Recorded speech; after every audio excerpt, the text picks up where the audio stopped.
بسم اللہ الرحمن الرحیم الحمد للہ الذی لا یبلغ مدحتہ القائلون ولا یحصی نعماءہ العادون ولا یعدی حقہ المجتہدون الذی لیس لصفتہ حد محدود ولا نعت موجود ولا وقت معدود ولا اجل ممدود فطر الخلائق بقدرته ونشر الرياح برحمته الصلاة والسلام على الرسول المسدد المصطفى الامجد المحمود الاحمد سیدنا ومولانا ومولا الكونین جد الحسن والحسین وعانی ابو القاسم محمد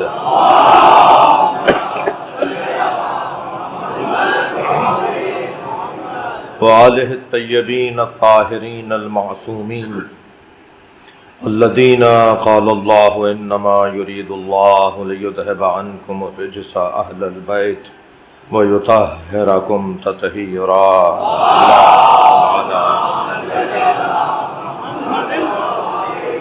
ولعنۃ اللہ علی اعدائہم اجمعین من یوم عداوتہم الی قیام یوم الدین اما بعد قال الحکیم فی قرآن الکریم بسم اللہ الرحمن الرحیم وقفوہم انہم مسئولون صلوات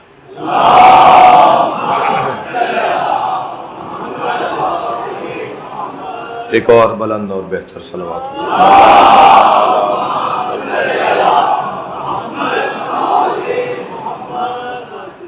سورہ مبارکہ صافات کی آیت نمبر 24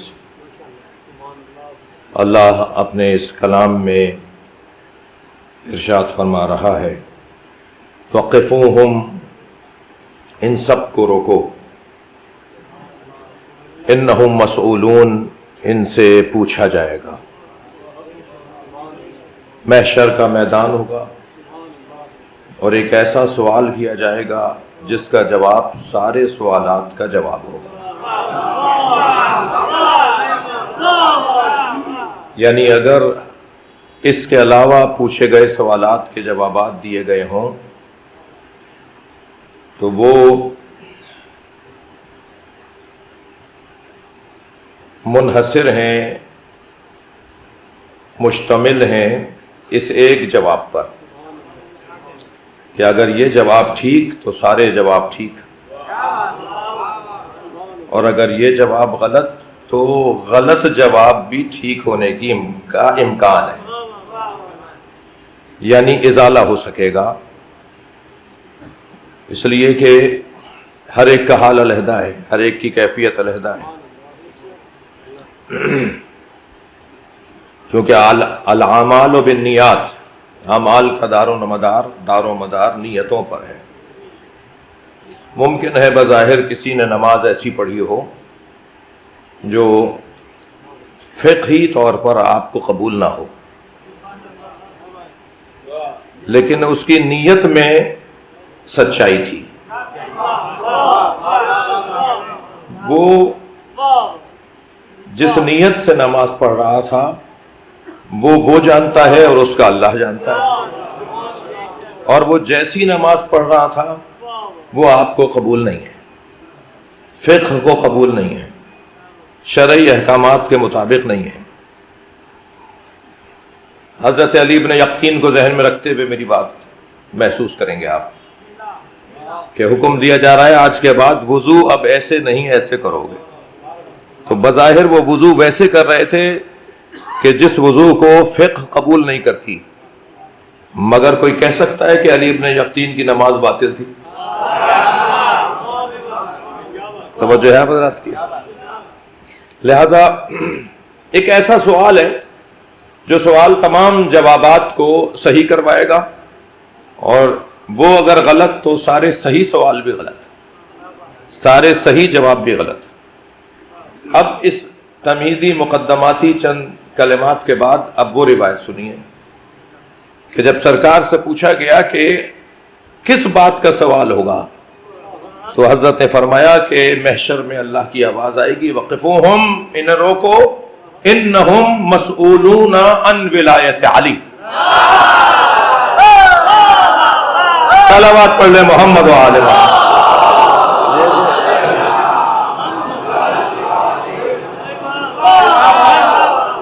انہیں روکو، ان سے ولایت علی کے بارے میں سوال ہوگا. یہ آج کی گفتگو کا آغاز ہے اور آیت کا ترجمہ ہے. ایک صلوات اور ہدیہ کر دیں نبی کی ذات میں.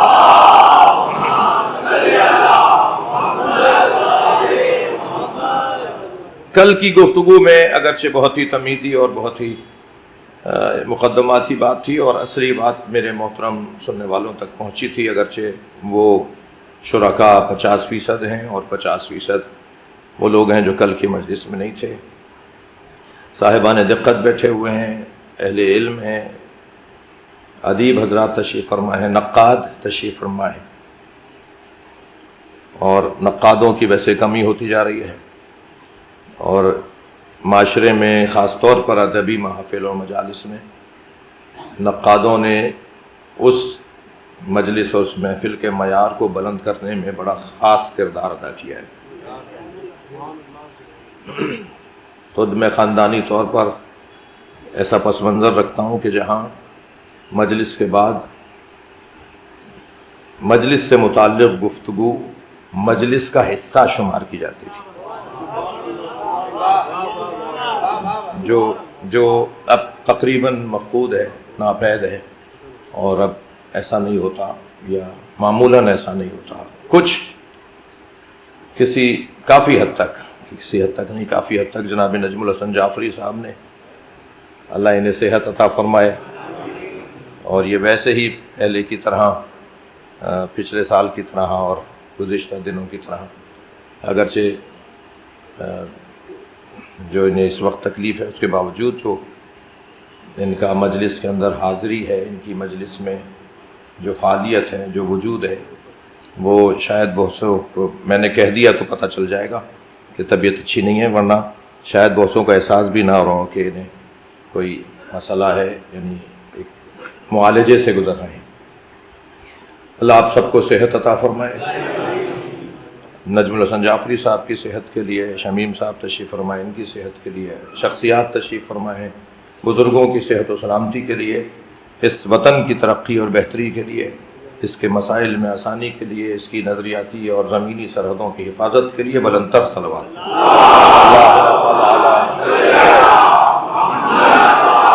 میں آج تھوڑا تاخیر سے بیٹھا ہوں، لیکن مجھے اجازت دیں کہ میں اس تاخیر کو اس کا خیال رکھوں کہ میں تھوڑی دیر تک آپ کے ساتھ رہوں.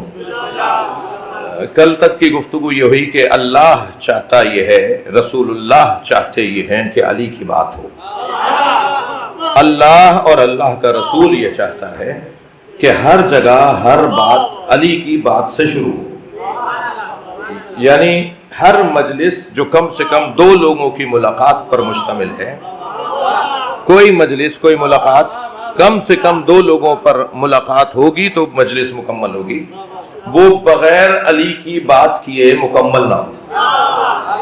زینوا مجالسکم بذکر علی بن ابی طالب، اپنی ملاقاتوں کو علی کے ذکر سے زینت دو. ایک میرے بہت محترم اہل سنت عالم دین ہیں، انہوں نے اپنے مدرسے کا نام تبدیل کر کے مولا علی کے نام پہ رکھا ہے، اور کتاب بھی مولا علی کے نام پر انہوں نے کئی کتابیں اب تو لکھ چکے ہیں مولا علی کی شان میں. جب کسی نے ان سے پوچھا کہ یہ تبدیلی، یہ بہتری، یہ حالات کا بدلنا کیسا ہے، تو فرمانے لگے کہ 20 سال سے میرا خطبہ ایک نمازی نماز جمعہ میں آ کے سنتا تھا. ایک دن مجھ سے کہنے لگا کہ یہ حدیث ہے یا نہیں کہ نبی نے فرمایا کہ اپنی مجلسوں کو علی کے ذکر سے زینت دو. تو میں نے بے ساختہ کہا کہ ہاں یہ حدیث ہے. تو کہنے لگا اگر یہ حدیث ہے تو 20 سال سے میں آپ کا خطبہ سن رہا ہوں، آپ تو علی کی بات نہیں کرتے. تو کہنے لگے اس نے مجھے جھنجھوڑ ڈالا، اس نے مجھے ہلا ڈالا، اور اس کے بعد میں نے یہ طے کیا کہ آج کے بعد کوئی خطاب نہیں کروں گا مگر اس خطاب کا عنوان علی کی ذات ہے. اس پیغام میں جو نبی مکرم نے دیا کہ اپنی مجلسوں کو علی کے ذکر سے زینت دو، یہ سرکار کا فرمان سنی شیعہ نے لکھا. اس کا مطلب یہ ہے نا کہ علی کی بات اتنی ہے کہ ہوتی رہے گی، بات ختم نہیں ہوگی. اتنے گوشے، اتنے پیغامات، اتنے اس کے اندر پہلو، اتنے زاویے ہیں مولا علی کی ذات کے اندر اور ان کے پیغامات کے اندر اور ان کی تعلیمات کے اندر کہ ہمیشہ مولا علی کی بات ہو، مگر پھر بھی کوئی یہ نہ کہہ پائے کہ بات پوری ہو گئی، اب تو کچھ کہنے کو رہا نہیں. میں خود حقیر فقیر سا ذاکر خطیب مولا کے نہج البلاغہ پر بھی اگر ہم بات کرنے کے لیے ارادہ کریں تو شاید 100 سال سے زیادہ کی خطابت کا دورانیہ گزر جائے گا، مگر نہج البلاغہ بیان نہیں ہوگا. ابھی تو بات ہی نہیں ہوئی، ابھی تو کوئی کام ہی نہیں ہوا. تعجب کے ساتھ یہ بات کرنے کی ہے کہ بر صغیر میں مولا کے کلام نہج البلاغہ کی مفصل شرح جو 15 جلدوں میں، سب سے زیادہ بڑی تعداد میں 15 جلدوں میں شرح نہج البلاغہ پہلی مرتبہ آپ کے کراچی سے باب العلم سے چھپی ہے. ابھی گزشتہ 2 مہینے پہلے اس کی 15ویں جلد آئی ہے. اس سے بڑی اس سے طویل شرح ہی نہیں ہے اردو میں،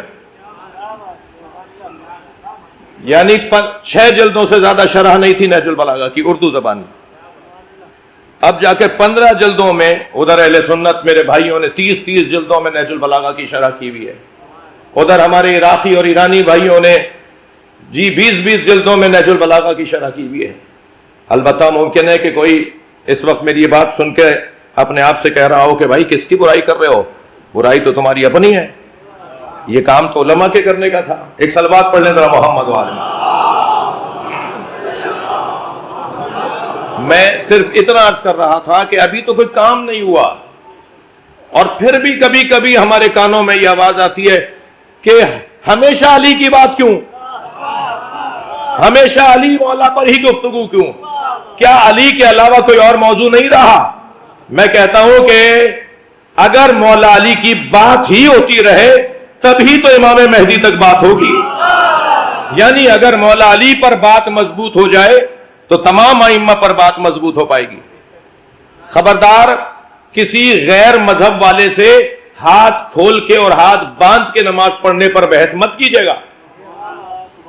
خبردار کسی غیر مذہب والے سے 8 منٹ پہلے روزہ کھولنا اور 8 منٹ بعد روزہ کھولنے پہ بحث مت کیجیے گا. کوئی فائدہ نہیں ہے اس بحث کا. بحث کیجیے گا ولایت علی کی. اگر اس کے نزدیک مولا علی کی ولایت ثابت ہو جائے خود ہی ہاتھ کھل جائے گا، خود ہی روزے ٹھیک ہو جائیں گے.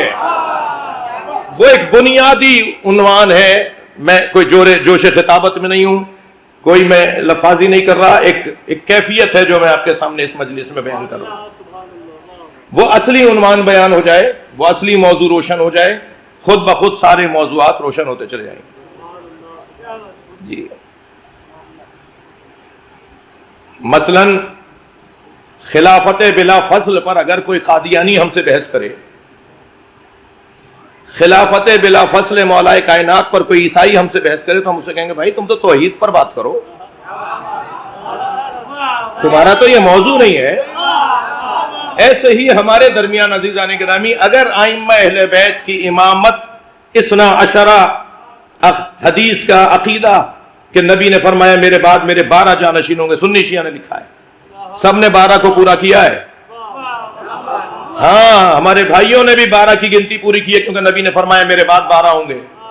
اب یہ اور بات ہے کہ کسی کے 12 پورے ہوتے ہیں بیچ میں فاصلہ ڈال کے، اور ساتھ میں یہ بھی لکھا جاتا ہے کہ کوئی مر جائے اور اپنے زمانے کے امام کی معرفت حاصل نہ کرے تو وہ کفر کی موت مرتا ہے. تو وہ جو درمیان میں فاصلہ آ رہا ہے کہ یہ راشدین نہیں تھے، ان ایام میں جو مر گیا ہو اسے کیا کہیں گے؟ لیکن واحد مکتب اہل بیت ہے جو بند گلی کا شکار نہیں ہے. صلوات پڑھ لیں محمد و آل محمد.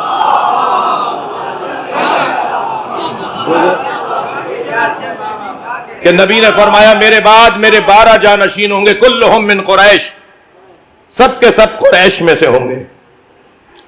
اور پہلا علی ہوگا، دوسرا حسن، تیسرا حسین ہوگا. فرمایا 9 من ولد الحسین، اور 9 میرے حسین کے بیٹے ہوں گے. یہ نبی بتا کر گئے، سنی شیعہ کتابوں میں ہے۔ میرے تو ایک جملے پر ایک پورا گاؤں علم لگانے پر تیار ہو گیا اور علی اللہ کا کلمہ پڑھنا شروع کر دیا، اور وہ جملہ میرا یہ تھا کہ بھائی میرے بھائیوں کی کتابوں میں 12 خلیفاؤں میں چھٹا یزید ہے، حسین کا نام نہیں ہے۔ وہ میری اس بات کو لے گئے اپنے عالم کے پاس کہ یہ بولا گیا ہے، تو وہ کہنے لگے جی کوئی اور بات کریں گا؟ نہیں، اب کتاب میں دکھائیے کیا ایسا ہے۔ تو جب ماننا پڑا کہ ہاں چھٹا یزید تو ہے مگر ان 12 میں حسین نہیں، تو کہا پھر ایسے دین پر سلام۔ تو یہ بات کون سی کرنی ہے، کیا کرنی ہے؟ ولایت علی کی، مولا علی کی بات کرنی ہے، عظمت علی کی بات کرنی ہے۔ اللہ چاہتا ہے، رسول اللہ یہی چاہتے ہیں۔ اللہ کرے میں آج اپنا جو سوچ کر آیا ہوں وہ مضمون بیان کر پاؤں۔ اب ان جوانوں اور بچوں کے لیے ایک سوال اٹھا رہا ہوں کہ کیوں اللہ رسول بھی اگر چاہتے ہیں کہ مولا علی کے فضائل بیان ہو، مولا علی کے مناقب بیان ہو، تو کیوں چاہتے ہیں؟ وہ یوں چاہتے ہیں کہ جتنے علی کے فضائل بیان ہوں گے اتنا علی کی معرفت بڑھے گی۔ معلومات کے بڑھنے کو ہی معرفت کا پانا اور حاصل کرنا کہا جاتا ہے نا۔ معرفت کا بڑا گہرا تعلق ہے علم کے ساتھ، یعنی علم پہلا مرحلہ ہے، اس کے بعد کا مرحلہ معرفت کا ہے۔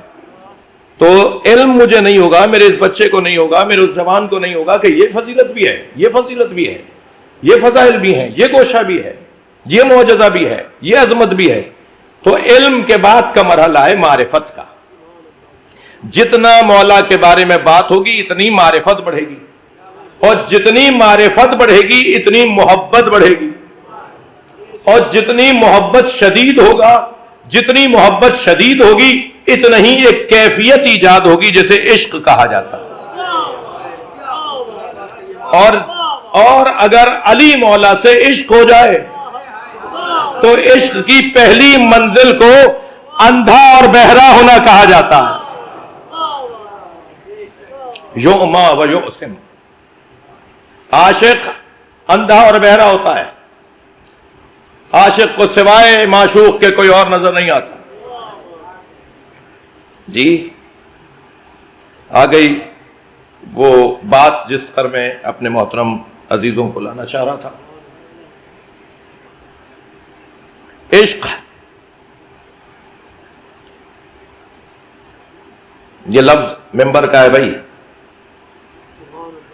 لفظ عشق ممبر کا لفظ ہے، اور وہ ممبر بھی وہ جو کربلا سے منسوب ہو۔ یہ لفظ خبردار ایسا نہ سوچا جائے کہ یہ لفظ ممبر کا نہیں ہے اور یہ مجلس کا لفظ نہیں ہے۔ دو لفظوں کو تو ویسے ہی کچھ لوگوں نے بدنام کیا ہے۔ ایک نااہل سیاستدانوں نے لفظ سیاست کو بدنام کیا، اور ایک ناکام عاشقوں نے لفظ عشق بدنام کیا۔ ورنہ لفظ سیاست بھی ممبر کا لفظ ہے جی، اور لفظ عشق بھی ممبر کا لفظ ہے۔ جب ائمہ اہل بیت کو ائمہ نے سیاستدان کہا ہو، اچھا آپ زیادہ سمجھدار ہیں کہ انہوں نے سیاست کا لفظ کیوں استعمال کیا؟ حکمت بولتے، ہمیں مشورہ دیا جاتا ہے کہ مولانا سیاست کا لفظ کیوں بولا آپ نے، آپ حکمت بولتے، تو ہم زیادہ سمجھدار ہیں معاذ اللہ ائمہ سے۔ امام علی نقی نے ائمہ اہل بیت کو سیاست العباد کہا ہے، اللہ کے بندوں میں سب سے بڑے سیاستدان۔ بھائی قرآن و حدیث کی روشنی میں سیاست کی تعریف اگر ہو جائے تو پھر الجھن ہی دور ہو جائے گی۔ سیاست میرا موضوع نہیں تھا، سیاست امور مخلوق کی تدبیر کو کہا جاتا ہے، مخلوق الہیہ کے امور کی تدبیر السیاست، سیاست کہا جاتا ہے۔ موضوع سیاست نہیں ہے، موضوع کچھ دیر کے لیے عشق ہے۔ اسی طرح لفظ عشق، اب کہتے ہیں جی فلاں فلاں کا عاشق ہو گیا، اور ہم نے تو بڑے قصے بھی اپنے بچوں کو پڑھانا شروع کر دیے ہیں۔ میں وہ نام نہیں دیتا جو عاشقوں کے قصے ہمارے ہاں بیان کیے جاتے ہیں، 8-10 نام تو پاکستان میں ہی بہت مشہور ہیں۔ ان کے ناموں کی جگہیں بھی بنائی ہوئی ہیں۔ عشق عزیزان گرامی، پہلے تو ایک حدیث قدسی کا سہارا لوں گا۔ اللہ حدیث قدسی میں ارشاد فرماتا ہے، من طلبنی فقد وجدنی، جس نے مجھے چاہا اس نے مجھے پا لیا۔ من وجدنی فقد عشقنی، اور جس نے مجھے پا لیا اس نے مجھ سے عشق کیا۔ من وجدنی، من طلبنی فقد وجدنی، من وجدنی فقد عشقنی، جس نے مجھے پا لیا اس نے مجھ سے عشق کیا۔ ومن عشقنی فانا قتلتہ، اور جس نے مجھ سے عشق کیا میں اسے قتل کر دیتا ہوں۔ ومن انا قتلتہ، اور جسے میں قتل کرتا ہوں فعلی دیتہ، تو اس کی دیت بھی مجھ پہ واجب ہے۔ قاتل ہوتا ہے نا دیت دینے والا، دیت کون دیتا ہے؟ قاتل دیتا ہے نا۔ میں جسے قتل کروں گا دیت بھی مجھ پہ واجب ہوگی۔ وَأَنَا دِيَتُهُ، اور میں خود دیت بن جاتا ہوں۔ پھر اس کا ہاتھ نہیں ہوتا، ید اللہ ہوتا ہے۔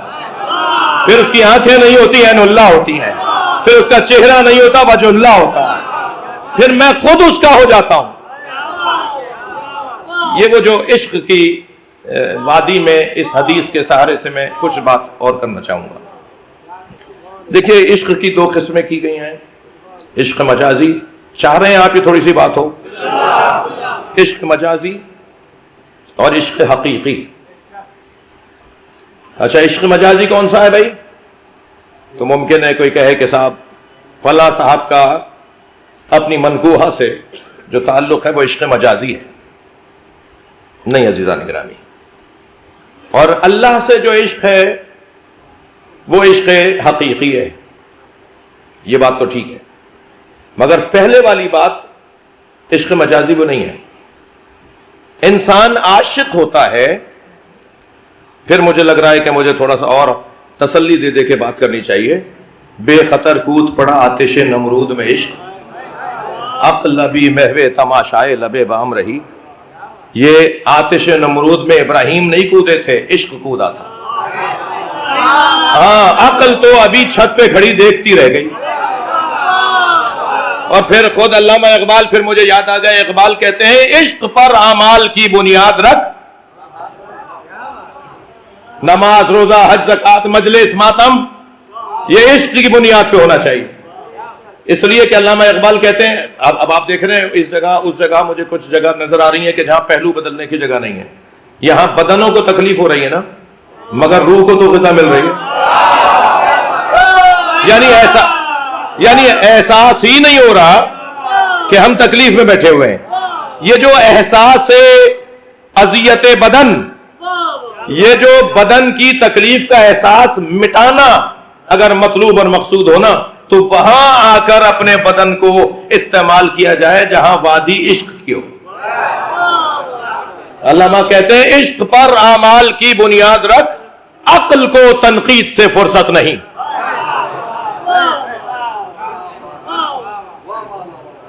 جی، بات عشق کی ہو رہی ہے، بات جب عقل کی ہوگی تو پھر عقل پر بات ہوگی، اور یقیناً پوری ساری بات نہیں ہو سکتی ایک مجلس میں۔ تو عشق حقیقی اور عشق مجازی یہ نہیں ہے جو میں نے عرض کیا۔ عشق صورت اور عشق سیرت۔ عشق صورت جو ہے وہ عشق مجازی نہیں ہے، عشق غلط ہے۔ عطار نیشاپوری کا نظریہ یہ پورا فلسفہ ہے جو میں آپ کے سامنے رکھ رہا ہوں۔ اس میں اقبال کا بھی کچھ گوڑ ڈال رہا ہوں، میں عطار نیشاپوری کا ڈال رہا ہوں، مولانا روم کا ڈال رہا ہوں، بابا طاہر کا ڈال رہا ہوں۔ یہ جتنے بھی فلسفی لوگ گزرے ہیں ان وادیوں میں، ان سب کے تھوڑے تھوڑے گوڑ ڈال رہا ہوں اپنی مجلس میں۔ جی، عطار نیشاپوری کہتے ہیں کہ یہ جو عشق جسے مجازی عشق کہا جاتا ہے، یہ عشق صورت ہے، اور عشق صورت عشق نہیں ہے۔ یعنی صورت اچھی دیکھ کر، شکل اچھی دیکھ کر، جوانوں سے بھی گزارش کروں گا کہ اچھی شکل و صورت دیکھ کر فیصلے نہیں کرو۔ جی، کیا معلوم کہ جو صورت اچھی نظر آ رہی ہے اس کی سیرت اچھی نہ ہو. لہذا یہاں معشوق کے پالینے پر عشق تمام ہو جائے تو وہ عشق غلط ہے نا. عطار نشاری پوری کہتے ہیں یہ عشق غلط عشق ہے جو معشوق کے پالینے پہ ختم ہو جاتی ہو, جو ختم ہو جائے معشوق کے پالینے پہ. عشق صحیح کیا ہے؟ عشق صحیح ہے جو عشق سیرت ہے, جو عشق معرفت ہے, جو باطنی حسن دیکھ کر عشق کیا جائے, وہ عشق حقیقی ہے.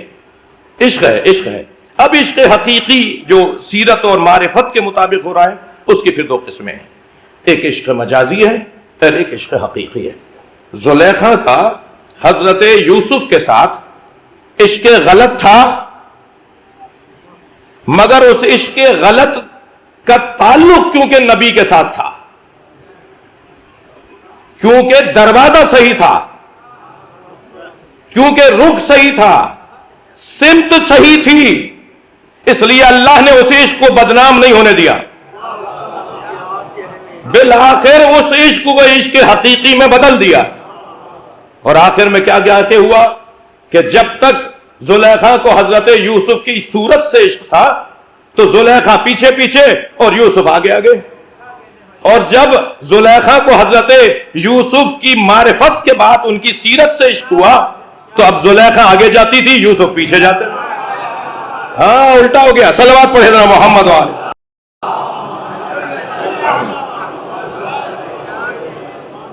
برداشت فرمائیے کچھ دیر مجھے, میں ایک جب تک خود لطف نہیں لوں گا لطف منتقل نہیں ہوگا. تو عشق غلط ہے جو صورت کا عشق ہے, عشق صحیح ہے جو سیرت کا عشق ہے. اب صحیح عشق کی پھر دو قسمیں ہیں, عشق مجازی اور عشق حقیقی. عشق مجازی وہ عشق ہے جو عشق حقیقی کی سمت میں ہو. جی بہت دیر بھی نہ لگاؤں, نتیجہ کا ایک جملہ دے رہا ہوں. عشق حقیقی اللہ سے عشق ہے اور عشق مجازی علی سے عشق ہے.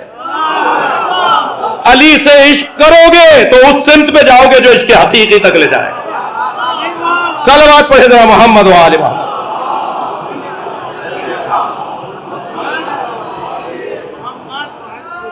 دلیل دوں گا. بابا طاہر کے 4 مصرے بڑے مشہور ہیں, شاعر ہیں بھائی. بابا طاہر کوئی پاکستان میں نہیں ہے. کہتے ہیں یکی درد یکی درمان پسندت. کوئی ہے جو درد پسند کرتا ہے اور کوئی ہے جو علاج پسند کرتا ہے. یکی وصل و یکی ہجران پسندت. کوئی وصل کو پسند کرتا ہے اور کوئی جدائی کو اور ہجران کو پسند کرتا ہے. من از درد و درمان و وصل و ہجران. بابا طاہر کہتے ہیں مگر میں درد و درمان و وصل و ہجران میں سے پسندم آنچرا جانان پسندت. میں تو وہ پسند کرتا ہوں جو میری جان پسند کرتی ہے. اب وہ جان کون ہے؟ کسے جان بنانا ہے, کسے اپنا معشوق بنانا ہے, کسے اپنی جان بنانا ہے. یہاں فریال خاکسار ایک شاعرہ ہیں, ان کے 4 مصرے پھر میں عشق حقیقی کے اوپر آپ کو سنا دوں. وہ کہتی ہیں کہ امروز کے در دام تو افتاد ہم اے عشق. ابرار بھائی, امروز کہ من در دام تو افتاد ہم اے عشق, گفتی کے در ان باغ پرز گل قفسی نیست. تم نے مجھے یہ کہا کہ اس پھولوں سے بھرے باغ میں کوئی قفس نہیں ہے, کوئی پنجرا نہیں ہے, تو میں تمہارے کہنے پر اس باغ میں آ گئی اور میں تمہاری عاشق ہو گئی. امروز کے در دام تو افتاد ہم اے عشق. کیوں میں تمہارے دام میں پھنسی؟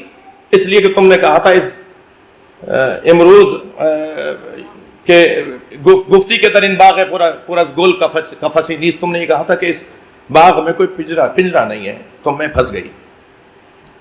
تعریف منز عشق ہمانست کے گفتم. میں جو عشق کی تعریف کر چکا وہی ہے جو ہے. عشق کی تعریف یہ نہیں ہے کہ پھول دکھاؤ، خوبصورتیاں دکھاؤ، چمک دکھاؤ، بلکہ میں نے جو عشق کی تعریف کر دی وہ یہی ہے. وہ کیا ہے؟ وہ یہ ہے کہ در بندے کسی باش کہ در بندے کسی نیست. تم اس کے اسیر بنو جو کسی کا اسیر نہیں ہے. صلوات پڑھے محمد و آلہ. بھائی میں نے اپنے حساب سے بڑی محنت کی ہے اپنا اس مطلب کو پہنچانے کے لیے. عشق کی تعریف ایک فلسفی کے مطابق، ایک شاعر اور ادیب کے مطابق یہ ہے کہ در بندے کسی باش کہ در بندے کسی نیست. تم اس کے اسیر بنو جو کسی کا اسیر نہیں ہے.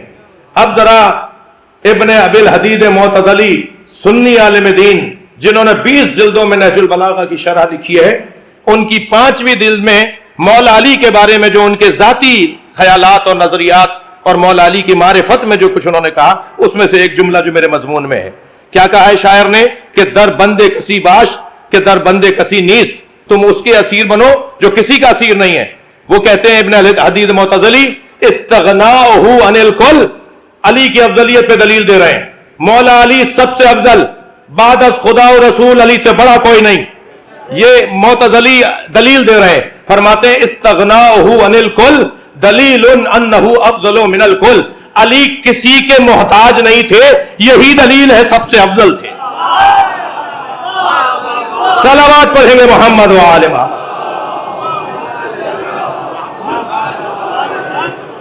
کوئی ایک مثال لا کے بتائیے کہ مولا علی نے کسی سے مسئلہ پوچھا ہو.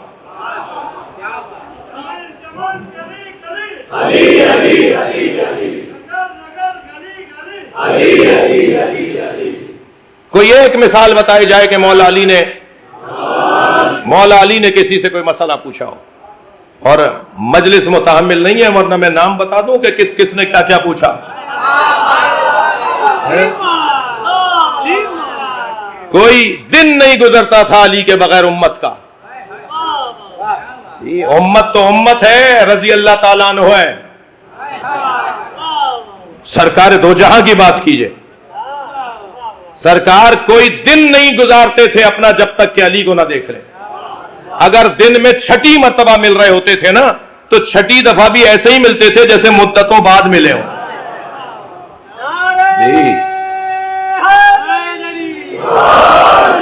یعنی فضائل مولا کائنات کا بیان اس لیے ضروری تاکہ علی کی معرفت بڑھے. معرفت بڑھے گی تو علی کا عشق بڑھے گا. اور علی کا عشق ہے جو عشق کی صحیح سمت ہے، صحیح رخ ہے. اللہ چاہتا ہے، رسول اللہ چاہتے ہیں کہ لوگ علی کے عاشق بنے. جس میں بھی نبی مکرم نے ذرہ برابر بھی علی کا عشق دیکھا، توجہ چاہوں گا اس جملے پر. سرکار دو جہاں نے جس صحابی میں، جس زوجہ رسول میں، جس خاتون میں، جس صحابیہ میں، راویہ میں مولا علی کا عشق دیکھا، اس کی چنگاری دیکھی نا، تو نبی پھر اس چنگاری کو آتش عشق میں بدلنے کا کام کرتے تھے. اس ایک چنگاری کو آتش عشق میں بدلنے کا کام پھر نبی شروع کرتے تھے، اور حوصلہ دیتے تھے، اور پیار کرتے تھے، اور حوصلہ بڑھاتے تھے کہ تم میرے علی سے پیار کرتے ہو، تم مجھے اچھے لگتے ہو، تم میرے علی سے پیار کرتے ہو. تو عزیزو، وہ جو فضائل کا نتیجہ معرفت، اور معرفت کا نتیجہ عشق، اور عشق کا بھی ایک نتیجہ ہے. میں لفظ بدل کے کہہ رہا ہوں، آپ کو کہہ چکا. عشق کا نتیجہ دوئیت کا خاتمہ ہے. عشق کا نتیجہ دوئیت کا خاتمہ ہے. یعنی اگر علی سے عشق ہو جائے تو پھر گنتیاں ختم ہو جائیں گی، پھر بس اللہ ہے، رسول اللہ ہے اور علی ہے. پھر 10ویں اور پہلے اور بچے اور بڑے، یہ والی گفتگو ختم ہو جائے گی. علی کے علاوہ کوئی، علی کے علاوہ وہ ہے. حضرت امام حنبل سے جب ان کے بیٹے نے پوچھا کہ آپ فرمائیں کہ صاحبان عظمت لوگ کون ہیں، تو صحابہ کرام میں صاحبان عظمت لوگ کون ہیں، تو انہوں نے چند معتبر بزرگ شخصیات کے نام لیے، مولا علی کا نام نہیں لیا. تو ان کے بیٹے نے کہا آپ نے علی کا نام نہیں لیا. تو انہوں نے کہا تم نے تو صحابیوں کی بات کی تھی.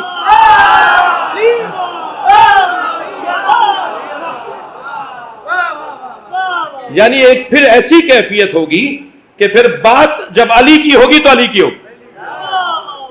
اور یہ میں نہیں کہہ رہا بھائی، میں اپنا گلا پھاڑ پھاڑ کے نہیں کہہ رہا، یہ خود علی بن ابی طالب نے فرمایا لا یقاسو بآل محمد احد من هذه الامہ، خبردار آل محمد کے برابر میں اس امت کے کسی فرد کو مت بٹھانا. اس امت کے کسی فرد کو آل محمد کے برابر میں لا کے نہ بٹھانا. کیفا یسوا، اب علی مولا کا جملہ، کیفا یسوا من جرت نعمتہم، وہ ان کے برابر کیسے ہو سکتے ہیں جو ان کے ٹکڑے کھاتے ہوں. صلوات پڑھے محمد و آل محمد.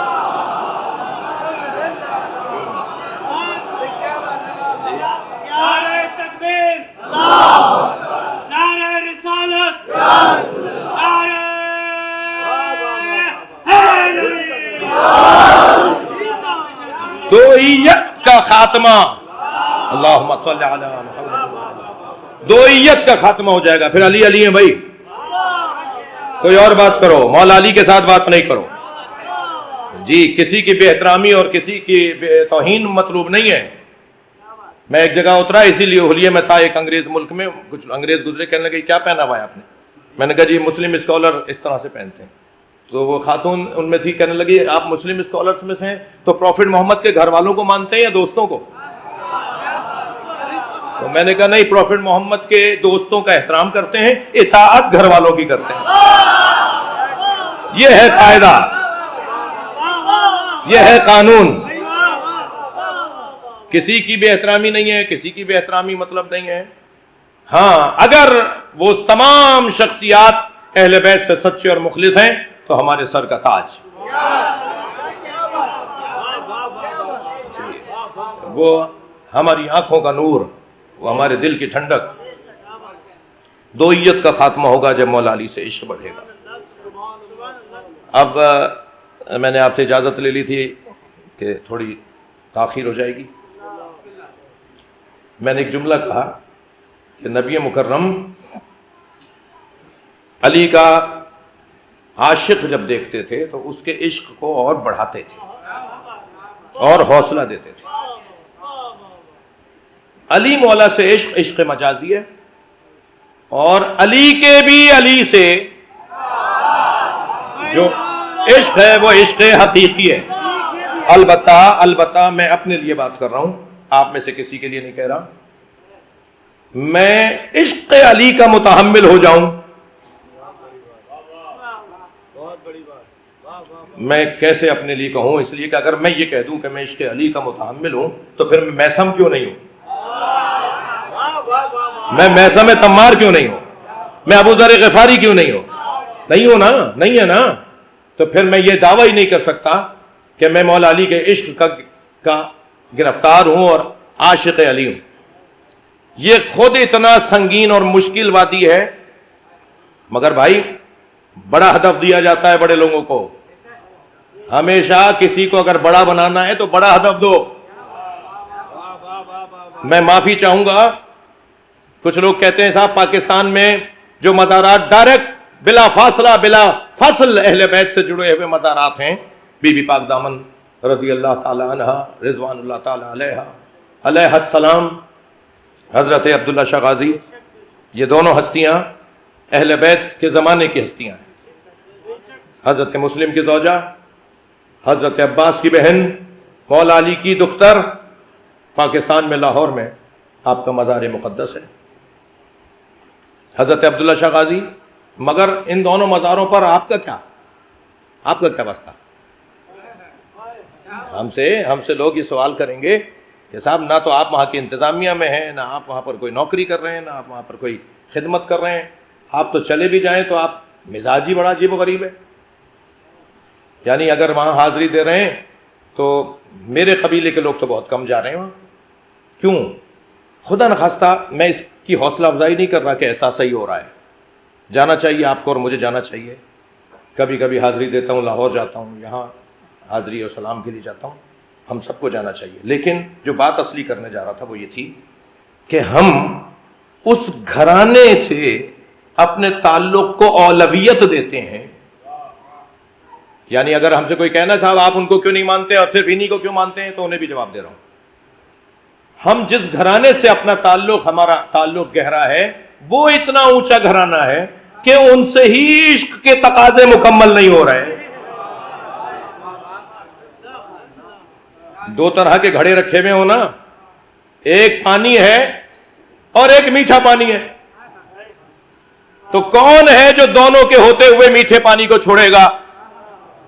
ہماری کچھ کیفیت ایسی ہے، جب دل کرتا ہے کربلا چلے جاتے ہیں، جب دل کرتا ہے نجف چلے جاتے ہیں.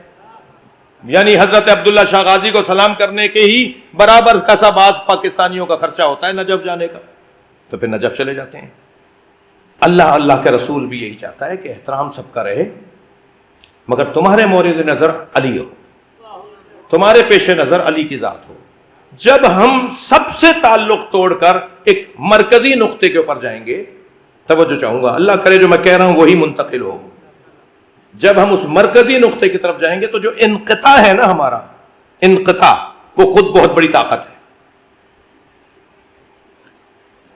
صحیفہ سجادیہ میں امام سجاد کی دعاؤں میں سے ایک دعا ہے، امام کے نام پہ صلوات. فرماتے الہی حب لی کمال الانقطاع الیک، یا اللہ مجھے اپنے علاوہ سب سے لا تعلق ہونے کی صلاحیت عطا فرما. میں سب سے منقطع ہو جاؤں، اس کا مجھے کمال عطا فرما. قرآن کیا کہہ رہا ہے سورہ یوسف کے اندر؟ ان الذین آمنوا اشد حبا للہ. جو علی ہے نا، جو حسن و حسین ہے، جو یہ گھرانہ ہے، یہ اشد حبا للہ، یہ اللہ کے عشق کے گرفتار ہے.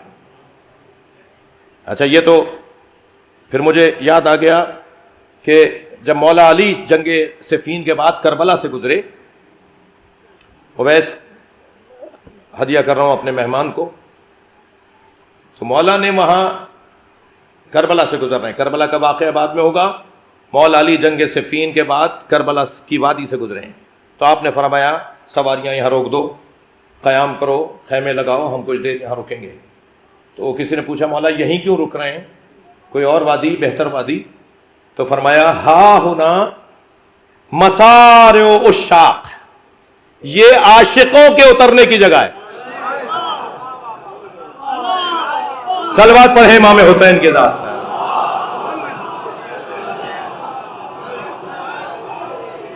یہ زمین عاشقوں کے اترنے کی زمین ہے. وہ جنہوں نے مولا علی سے عشق کا اظہار کیا، اگر اجازت ہو تو میں ان میں سے کچھ کا تذکرہ کروں. کیسے ممکن ہے کہ میں علی کے عاشقوں کا ذکر کروں اور ایک بڑا روشن نام میثم تمار کا نہ آئے؟ میثم عاشق علی، عاشق علی جی. اچھا، میثم کو تمار کہتے ہیں، کھجور بیچنے والا. تمر کھجور، اور جس کا سروکار تمر سے زیادہ ہو تمار جی، زیادہ مبالغہ، تغلیب. تمر کھجور میٹھی چیز ہے نا، تھوڑا سا گردن ہلاؤ بچوں. کھجور میٹھی چیز ہے نا. میثم کا کام ہے مٹھائی بانٹنا، میثم کا کام ہے لذیذ اور میٹھی چیز عام کرنا، پھیلانا. لاتے ہیں مختلف طرح کی کھجوریں اور پھر بلا کر اپنے دکے پر اپنی دکان پہ بھیج دیتے ہیں. تو مجھے اگر ایک جملہ کہنے کی اجازت ہو کہ میثم تمار ہی تھے، مگر وہ حلاوت عشق علی بانٹنے والے تھے. یعنی میثم میں تمار عشق علی کے مبلغ تھے. میثم کا کام ہی یہ تھا کہ کسی طرح لوگوں کو عاشق علی بنایا جائے. ایک دن دکان چھوڑ کر گئے، مولا علی کا وہاں سے گزر ہوا. دکان پہ طرح طرح کی مختلف باغوں کی، مختلف قسموں کی کھجوریں رکھی ہوئی ہیں.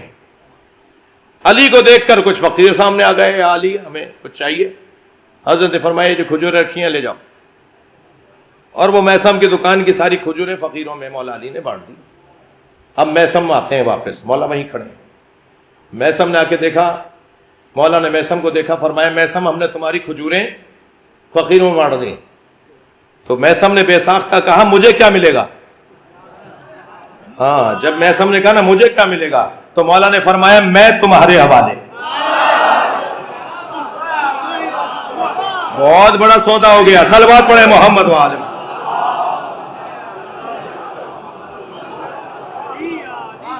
اب میں تمہارے حوالے. جی, محشر میں آواز لگے گی اینا حواریو علی, علی کے عاشق کہاں ہیں, کہاں ہیں علی کے حواری. یہاں حواری سے مراد جو علی کے علاوہ کسی کو دیکھتے ہی نہیں تھے, علی سے جڑے رہتے تھے, جس علی کا سایہ نہیں تھا اس کا سایہ بن کے رہتے تھے. آواز آئے گی محشر میں اینا حواریو علی, علی کے حواری کہاں ہیں. فیقوم عمرو ابن حمق و محمد ابن ابی بکر و میثم بن یحییٰ و اویس قرن, 4 لوگ نکل کر آئیں گے اور اللہ آواز دے گا انہیں پہچانو یہ علی کے عاشقاں.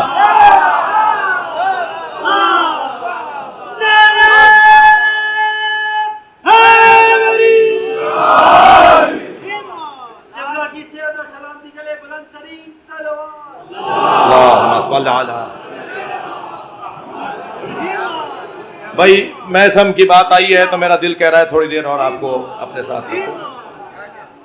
جی, میثم تمار. ایک دن مولا تک خبر آئی کہ انہوں نے ایسی جگہ کھڑے ہو کر میرے فضائل پڑھے ہیں جہاں فضائل بیان کرنا میثم کی موت کے مترادف ہے. تو بلایا, میثم تم نے سنا ہے ایسا کیا ہے. تو کہا مولا میں آپ کا ذکر اپنی زندگی کا حاصل جانتا ہوں. تو فرمایا میثم یہ سعادت تمہیں ہمیشہ رہے گی, اور یہاں تک کہ تم میری محبت میں سولی چڑھائے جاؤ گے. اور پھر ہاتھ پکڑ کر آئے اور ایک چھوٹے سے کھجور کے پودے کی طرف اشارہ کر کے کہا یہ درخت بنے گا اور تمہیں اس درخت پر, یہ جو درخت آج پودا ہے اس درخت پہ تمہیں لٹکایا جائے گا, اور میثم تمہاری زبان کھینچی جائے گی, تمہارے ہاتھ پیر کاٹے جائیں گے, تمہارا لاشا اس درخت پہ لٹکایا جائے گا. تو سنیں گے میثم نے بے ساختہ جیسے ہی کہا نا مولا نے کہ ایسا ہوگا, میری محبت میں ایسا ہوگا, تو میثم نے فوراً زمین پہ گر کے سجدہ شکر کیا. تو حضرت نے فرمایا میثم تم اپنی کربناک اور اذیتناک موت پر شکر کر رہے ہو. کہ مولا شکر اس پہ کر رہا ہوں کہ موت ایسی ہوگی اور وہ بھی آپ کی وجہ سے. تو خصہ, اب روایت سنیے, خصہ بہی علم البلایا والمنایا. علی مولا نے دونوں ہاتھوں کو پکڑا, توجہ, میثم کے دونوں بازوؤں کو پکڑا اور اپنا سینہ ان کے سینے سے ملایا. اور جب علی کا سینہ میثم کے سینے سے ملا تو میثم تمار میں علم منایا اور علم بلایا منتقل ہوا. علم منایا یعنی موت کا علم, کون کب کہاں کیسے مرے گا. ممکن ہے کوئی ایسا میرا بھائی مجلس میں آیا ہوا ہو کہ یہ کیا بات کر دی انہوں نے, تو بھائی تمہارا قصور نہیں ہے میرے عزیزو, بار بار آیا کرو. جنہوں نے کچی پکی نہیں پڑھی ہو انہیں میٹرک کی بات سمجھ میں نہیں آئے گی. مجلس میں بار بار آئیں تاکہ اس کو سمجھانے کے لیے ہم پہلے باتیں کر چکے ہیں کہ اس گھرانے کے پاس علم کیسا علم تھا. تو میثم تمار کے سینے میں علم بلایا و علم منایا, منایا یعنی موت کا علم, کون کہاں کیسے کب مرے گا. حضرت مختار کو جب وہ پریشان ہو گئے تھے, یعنی سوچ رہے تھے کہ اب تو مجھے مار دیا جائے گا زندان کے اندر, وہ تیاری کر رہے تھے کہ کب مجھے مارا جائے گا. تو میثم کو کسی نے بتایا کہ مختار بھی زندان میں ہے, تو کہا مجھے لے چلو. تو ایک اور قیدی ان کو ہاتھ پکڑ کر لے گیا حضرت مختار کے پاس، تو انہوں نے کہا مختار مرحبا مرحبا، تم علی کی آرزو ہو۔ مختار نے کہا کیا مطلب؟ کہا تم باہر نکلو گے، شان سے تمہاری حکومت بنے گی، اور پھر تم اہل بیت کے قاتلوں سے بدلہ لو گے۔ تو مختار کو ایک مرتبہ حوصلہ ملا، اور اس کے بعد کئی مرتبہ مختار موت کے دہانے تک گئے، مگر یہ کہہ کے لوٹ آتے تھے کہ میرے لیے تو علی کی بشارت ہے۔ علم منایا، موت کا علم، علم بلایا۔ پھر میثم تمار بتا دیتے تھے کہ تمہیں کیا کیا پریشانیاں آئیں گی، مصیبتیں کس کو کیا آئے گی، وہ بتا دیتے تھے حضرت میثم۔ علی بن ابی طالب نے اس سجدہ شکر پر جو انہوں نے اپنی موت پر ادا کیا، مولا نے انہیں یہ علم عطا کیا، جی یہ علم عطا کیا۔ حضرت حبیب ابن مظاہر جو کربلا میں شہید ہوئے، انہیں بھی حضرت میثم ایک جگہ ملے اور انہیں بتایا کہ آپ کا مقام کتنا بلند ہے اور آپ کو کس طرح سے مارا جائے گا اور آپ کے ساتھ کربلا میں کیا ہوگا۔ میثم اور میثم تمار کا کیا کہنا کہ جب انہیں مولا نے بتایا نا کہ اس پودے کو درخت تک یہ پودا جائے گا، اور اس پودے کی اس درخت پر جو یہ پودا درخت بنے گا اس پہ تمہیں لٹکایا جائے گا، تو میثم معلوم ہے جوانوں اس پودے کو پانی دیتے تھے۔ عشق علی میں سرشار ایک وجود۔ وقت تنگ ہو گیا، مجھے اجازت دیں کہ پھر کل اور آئندہ بات ہو، ورنہ مولا علی کے عاشقوں میں جہاں اصحاب تھے وہاں حضرت ام سلمہ رضی اللہ تعالی عنہ ام المومنین عاشق علی تھی، حضرت میمونہ رضی اللہ تعالی عنہ ام المومنین علی مولا سے شدت عشق رکھتی تھی۔ واقعات ہیں، احادیث ہیں، فقرات ہیں، اقدامات ہیں، ایک جملہ دل کر رہا ہے ہدیہ کر دوں۔ یہی میثم تمار نقاب لگا کر حضرت ام المومنین حضرت ام سلمہ کے گھر گئے اور دروازے پہ آنے والے سے کہا کہ بی بی کو کہو کہ مجھے بی بی سے بات کرنی ہے۔ بی بی پردے کے پیچھے آئیں، دیوار کے دروازے کے، تو بی بی نے فرمایا کہ کون ہو؟ تو انہوں نے تو نقاب لگائی تھی، نام بھی نہیں بتا رہے ہو دوسروں کو، خود ام المومنین سے ہی تمہیں کچھ سوال کرنا ہے، کوئی مسئلہ پوچھنا تھا۔ تو بی بی نے دروازے پر آ کے کہا، فرمایا کون ہو؟ تو میثم نے فوراً فرمایا عبد اللہ علی، میں اللہ کے بندے علی کا بندہ ہوں۔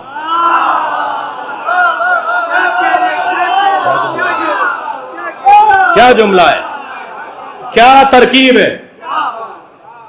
حضرت میثم فرما رہے ہیں عبد عبداللہ علی، میں اللہ کے بندے علی کا بندہ ہوں۔ تو یہ تو آپ نے سن لیا، ماشاءاللہ کافی اچھا سنا آپ نے، مگر اس کے بعد والا جملہ سنیں۔ بے ساختہ جناب ام سلمہ نے کیا فرمایا؟ بے ساختہ بیوی نے فرمایا انا امت علی، میں علی کی کنیز ہوں۔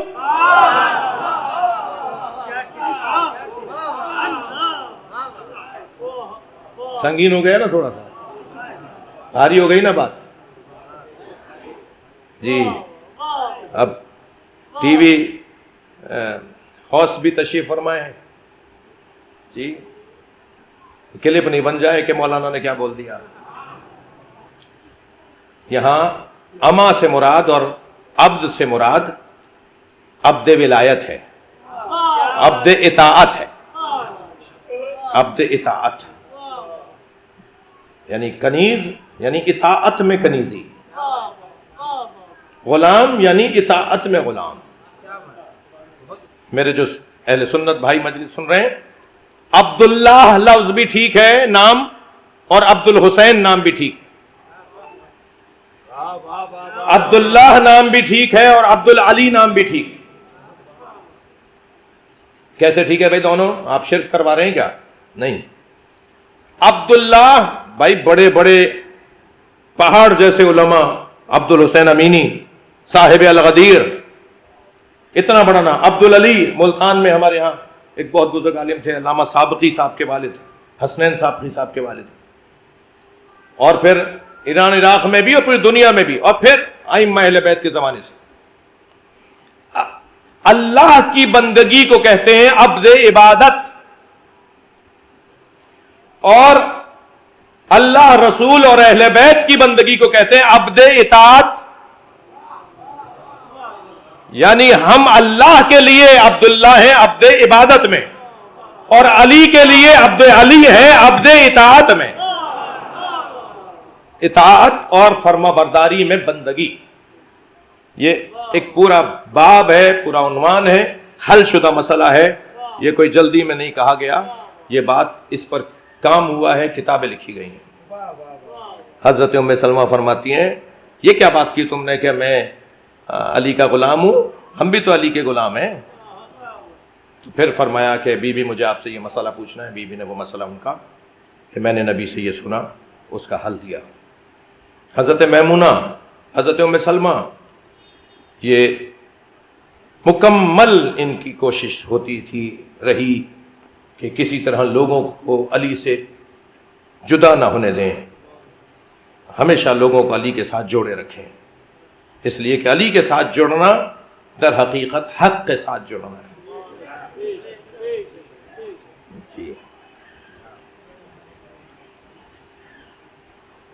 حضرت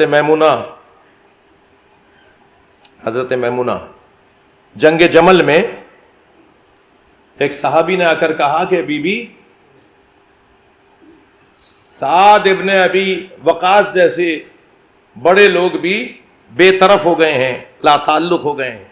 کہہ رہے ہیں ادھر بھی بڑے لوگ ہیں، ادھر بھی بڑے لوگ ہیں، ادھر بھی محترم لوگ ہیں، ادھر بھی محترم لوگ ہیں، لہذا میں تو کس کا ساتھ دوں، ہم کس کا ساتھ نہ دیں، کیا کریں. تو حضرت سعد ابن ابی وقاص جیسے لوگ بھی علیحدہ ہو گئے ہیں. بی بی آپ مجھے فرمائیں کہ میں کیا کروں، میں کہاں جاؤں. تو حضرت میمونہ زوجہ رسول ام المومنین، انہوں نے فوراً بے ساختہ فرمایا حل بایعت علیہ، بیعت کر لی تھی علی کی. جب اس نے پوچھا کہ میں کیا کروں تو حضرت نے فرمایا حل بایعت علیہ، علی کی بیعت کر لی تھی. اس نے کہا نعم میں نے بیعت کر لی تھی. تو فوراً فرماتی ہیں فرجع ولا تضلون الصف، واپس جاؤ صف نہ بگاڑو. عجیب تعبیر ہے.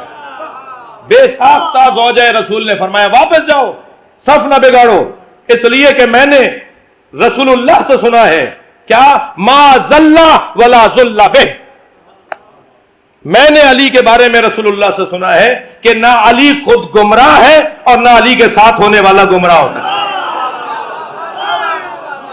صلوات پڑھنے محمد و آل محمد. اور پھر اس صحابی محترم نے فرمایا بی بی اور بھی کچھ فرمائیں تاکہ مجھے حوصلہ ملے، تاکہ میں علی کی، میں نے جملہ کہا تھا نا یہ عاشق بنانے والے لوگ، یہ عشق علی میں اضافہ کرنے والے لوگ. اس نے کہا بی بی اور بھی کچھ فرمائے. فرمایا سمعت من رسول اللہ، میں نے رسول اللہ سے سنا علی آیت الحق و رایت الحق و سیف اللہ الذی یصل علی الکفار والمنافقین. میں نے رسول اللہ سے سنا ہے علی آیت الحق بھی ہے، علی رایت الحق بھی ہے، علی اللہ کی حق کی نشانی بھی ہے اور علی اللہ کا پرچم بھی ہے، اور علی کی وہ تلوار، علی وہ اللہ کی تلوار ہے جو ہمیشہ کافروں اور منافقوں پہ چلتی.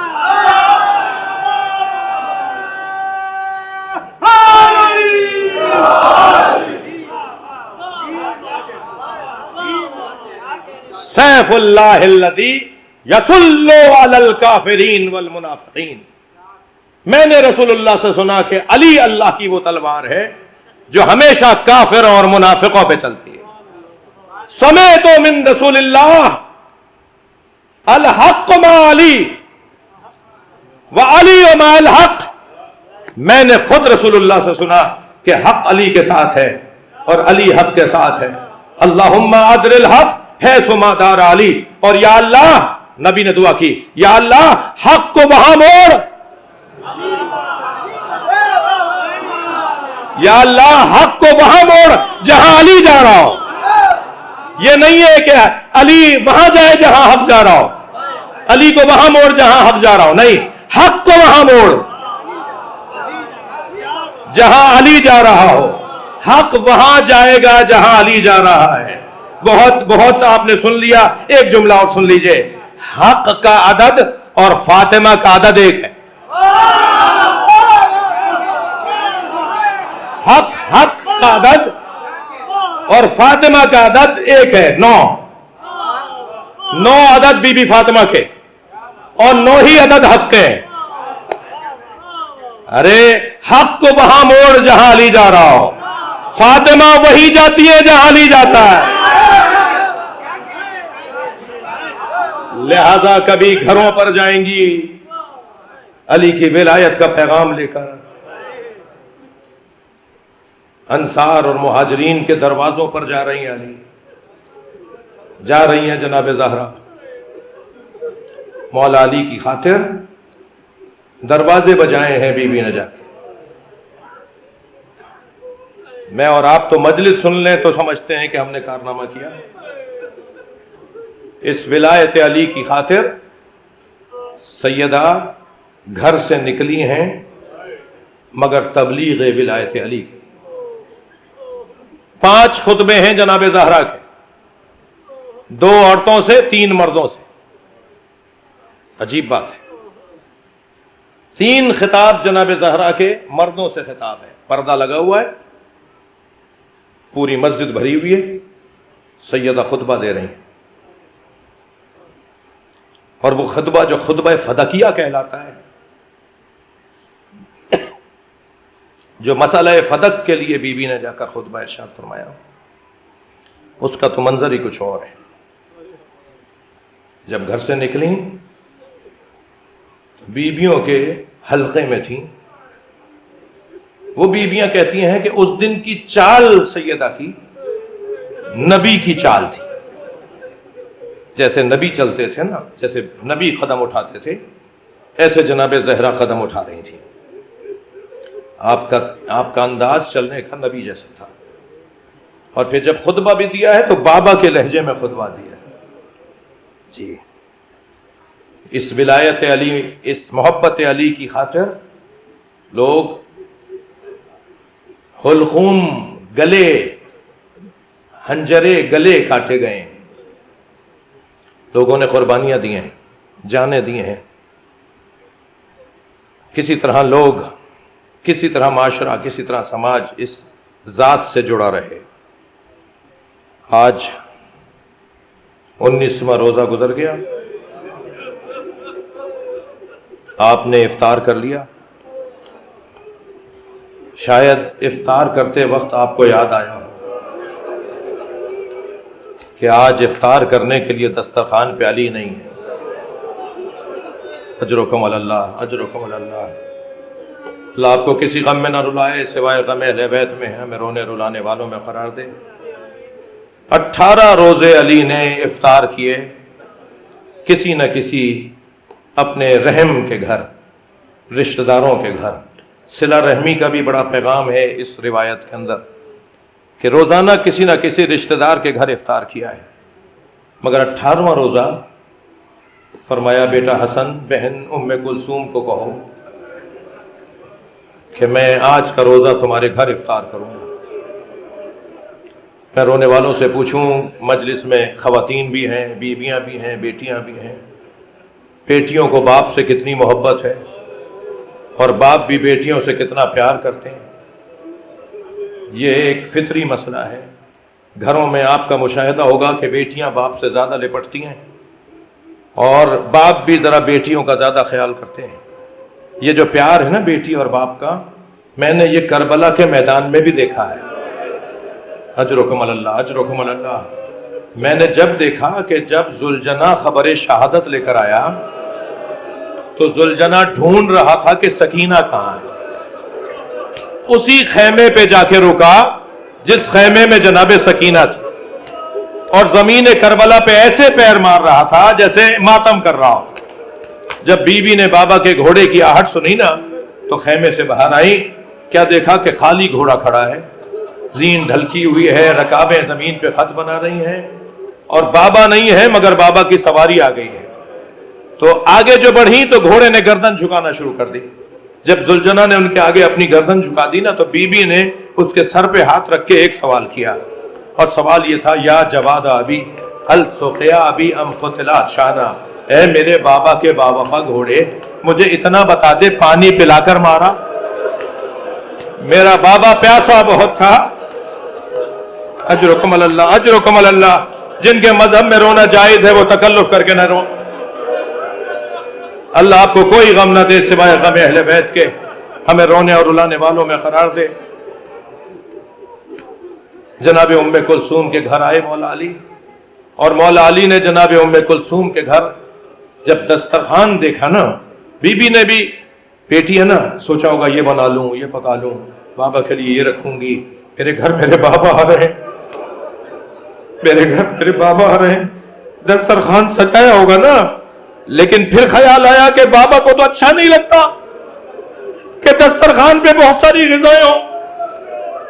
تو پھر بی بی نے کم کر کر کے 3 چیزیں رکھی, ایک کاسے میں دودھ, ایک ظرف میں نمک, اور بابا کی پسندیدہ روٹی جو کی روٹی. یہ 3 چیزیں رکھ دیں.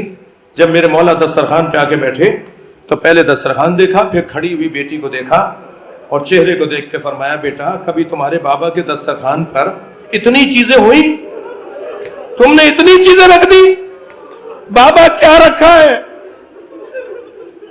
نہیں کم کرو. تو جناب ام کلثوم آگے بڑھی کہ نمک اٹھا لیں تاکہ بابا روٹی سے اور دودھ سے افطار کر لیں. تو ہاتھ روکتے ہوئے فرمایا, دودھ اٹھا لو, کوفے میں بہت یتیم بچے ہیں جنہیں پینے کو دودھ نہیں ہے. اجرکم اللہ, اجرکم اللہ, اللہ آپ کو اجر عطا فرمائے. میرے مولا حضرت ام کلثوم کے گھر سے افطار کر کے اپنے گھر نہیں گئے, بلکہ فرمایا, ام کلثوم آج رات تمہارے گھر میں گزاروں گا. ساری رات حسب دستور حسب عادت علی ابن ابی طالب نے مصلی عبادت پر گزاری. مسلسل نمازیں, تکبیروں کی آوازیں آ رہی ہیں, کبھی قرآن کھولتے ہیں, قرآن پڑھتے ہیں, کبھی علی ابن ابی طالب کی تسبیح کی آوازیں آتی ہیں.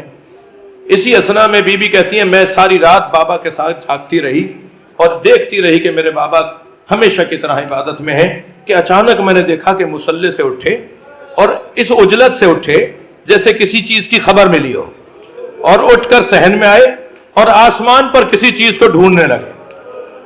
مگر پھر واپس گئے تو جو جانے کا انداز تھا وہ واپس جانے کا نہیں تھا, جیسے آئے تھے ایسے گئے نہیں, بہت آرام آرام سے چل کے مصلی پہ چلے گئے. پھر کچھ دیر کے بعد ایسے ہی چونک کر اٹھے اور پھر صحن میں آ کر آسمان پر کچھ ڈھونڈنے لگے. تو اچانک کچھ نظر آیا تو فرمایا, ہاذہی لیلۃ التی قد وعدت, یہ وہی رات ہے جس کا مجھ سے وعدہ کیا گیا. بی بی سے نہیں رہا گیا. بی بی نے فرمایا, بابا یہ آپ کیسا جملہ کہہ رہے ہیں, کون سی رات ہے یہ؟ فرمایا, ام کلثوم میری زندگی کی آخری رات, یہ رات تمام ہوگی تو میرے سر پہ ضربت لگے گی. تمہارے نانا نے مجھ سے وعدہ کیا تھا کہ تمہاری داڑھی, تمہاری ریش تمہارے اپنے سر کے خون سے رنگین ہوگی. یہ وہی رات ہے. اور پھر انا للہ و انا الیہ راجعون پڑھتے ہوئے, اس کلمے کو پڑھتے ہوئے, اس جملے کو, اس آیت کو پڑھتے ہوئے علی نے سر پہ عمامہ رکھا, کمر میں پٹکا باندھا, نالینیں پہنی, ابا دوش پہ ڈالی, اور بی بی کو رخصت کر کے روانہ ہوئے. صحن سے گزر رہے تھے کہ ایک مرتبہ میرے مولا نے دیواروں کو دیکھنا شروع کیا. تو جناب ام کلثوم نے فرمایا, بابا کسی چیز کی حاجت کچھ چاہتے ہیں؟ فرمایا, ام کلثوم تمہاری دیواریں میرا نوحہ پڑھ رہی ہیں, تمہارے گھر کی دیواریں میرا نوحہ پڑھ رہی ہیں.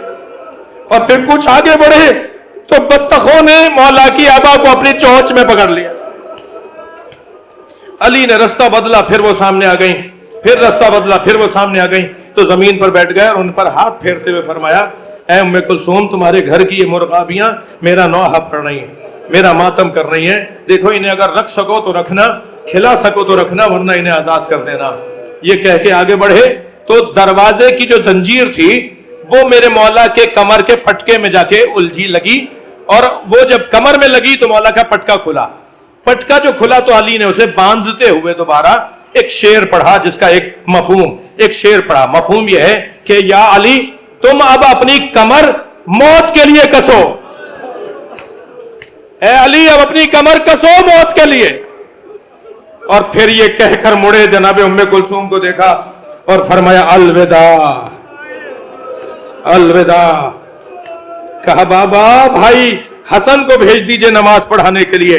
فرمایا جس کا میں نے مدتوں سے انتظار کیا, جس لمحے کا میں نے مدتوں سے انتظار کیا, تم مجھے اس لمحے سے دور کر رہی ہو. اور پھر بیٹی کو رخصت کر کے مسجد میں آئے. عبد الرحمن ابن ملجم میں مرادی لائن وہاں اوندھا لیٹا ہوا تھا. حضرت نے اسے آواز دے کر کہا اٹھ, نماز کا وقت قریب ہے. یہ انداز لیٹنے کا شیطانی انداز ہے. اور پھر مصلی عبادت پہ چلے گئے. علی مصلی پر نماز شب پڑھتے رہے. اذان کا وقت ہوا. یہ جو اذان اب کوفے میں گونجی ہے نا, یہ آخری اذان ہے جو علی بن ابی طالب کی امامت میں نماز پڑھوائے گی. لیکن جب سارے صحابہ جمع ہو گئے, سارے کوفے والے مسجد میں آ گئے اور نماز جماعت کھڑی ہوئی, پہلی رکعت کا پہلا سجدہ, ہاں عزیزانو پہلا سجدہ ہے جس سجدے میں علی کے سر پہ ضربت لگی ہے. وہ سجدہ جو کوفے میں ناتمام رہا تھا نا, یہ وہی سجدہ ہے جو کربلا میں حسین نے تمام کیا ہے. میرے مولا سجدے کی حالت میں ہے کہ صفوں کے درمیان سے عبد الرحمن ابن ملجم نکلا جس کے ہاتھ میں تلوار ہے جسے اس نے زہر میں بجھایا ہے. ایک مرتبہ فضا میں تلوار بلند ہوئی اور علی بن ابی طالب کے فرق اقدس پہ آ کے لگی. یہاں تلوار کا لگنا تھا جو آدھے سر میں اتر آئی. تلوار کا لگنا تھا وہاں بے ساختہ علی کی آواز آئی, فزتو ورب الکعبہ, مجھے رب کعبہ کی قسم آج علی کامیاب ہو گیا. عزادارو گریہ ہو گیا, مجلس ہو گئی. میرے مولا کو جب ضربت لگی نا, میرے مولا کو جب تلوار لگی تو علی کا رخسار زمین پہ جا کے لگا. میں اتفاق سے کل ہی مقتل کی یہ روایت پڑھ رہا تھا. جب مولا کے سر پہ ضربت لگی تو مولا کا رخسار زمین پہ جا کے لگا. میں مولا سے ہاتھ جوڑ کر کہوں گا مولا یہ صرف آپ کا چہرہ زمین پر نہیں لگا, کربلا میں آپ کا حسین گرے گا, کوفہ و شام کے بازاروں میں آپ کی زینب گرے گی, کہیں آپ کی پوتی سکینہ گرے گی. اے مولا ایک ایک ایک ایک منزل ایسی ہے جہاں علی بن ابی طالب کے گرنے کو یاد کیا جائے گا. اجرکم اللہ. آگے بڑھے امام حسن مجتبی, بابا کو آغوش میں لیا. میرے مولا علی نے فرمایا بیٹا حسن مجھے بتاؤ میری داڑھی رنگین ہو گئی؟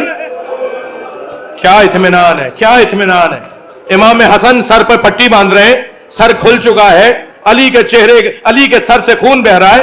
امام حسن سے فرما رہے ہیں بیٹا حسن مجھے اتنا بتاؤ میرے چہرے کی داڑھی, میری داڑھی, میرا چہرہ میرے خون سے رنگین ہو گیا؟ فرمایا ہاں بابا رنگین ہو گیا.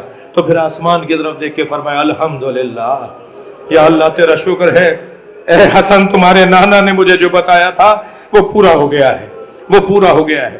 بیٹا نماز مکمل کرواؤ. امام حسن نے نماز جماعت مکمل کروائی. مولا علی کو محراب کی دیوار سے تکیہ ٹیک دے کر, سہارا دے کر بٹھا دیا گیا. نماز مکمل ہوئی. عزادارو اب نماز کے بعد لے کے چلے ہیں علی کو. سنیں گے وہ علی بن ابی طالب جو 2 انگلیوں سے باب خیبر اٹھائے, اس علی سے اب چلا نہیں جا رہا, اس لیے کہ اب علی خود جانا چاہتے ہیں. 2 قدم چل کے فرمایا بیٹا میرے پیروں میں دم نہیں ہے, بیٹا حسن میرے پیروں میں دم نہیں ہے. ایک قالین بچھایا گیا, بس آخری جملے, ایک قالین بچھایا گیا اور قالین پر مولا علی کو لٹایا گیا. چاروں طرف سے چاہنے والے اور بیٹے اٹھا رہے ہیں مولا علی کو. اسی اسنا میں کیا دیکھا کہ امام حسن کے آنکھ کا آنسو مولا علی کے چہرے پہ آ کے گرا. آنکھیں کھول کے دیکھا تو حسن رو رہے ہیں. فرمایا بیٹا حسن خبردار, جو حق کی خاطر جیتا ہے اسے یہ دن دیکھنا پڑتا ہے. اے میرے لال آنکھوں میں آنسو نہ آنے پائے. اچانک کیا دیکھا, عباس علمدار رو رہے. کہا عباس خبردار, رونا نہیں ہے. اچانک مڑ کے دیکھا تو حسین کی آنکھوں میں آنسو. فرمایا بیٹا حسین تمہارا رونا تو تمہاری ماں کو بھی گوارا نہیں تھا, تمہارے نانا کو بھی گوارا نہیں تھا. خبردار حسین گریہ نہ کرو. کبھی کہا حسن گریہ نہ کرو, کبھی کہا عباس گریہ نہ کرو، محمد حنفیہ گریہ نہ کرو، علی سارے رستے، بس آخری جملہ، علی سارے رستے بیٹوں سے کہتے رہے بیٹا گریہ نہ کرو، حسین گریہ نہ کرو، لیکن جیسے ہی گھر میں داخل ہوئے سامنے سے زینب کو آتے دیکھا، علی کی آنکھوں میں آنسو آ گئے، خود علی رو دیے۔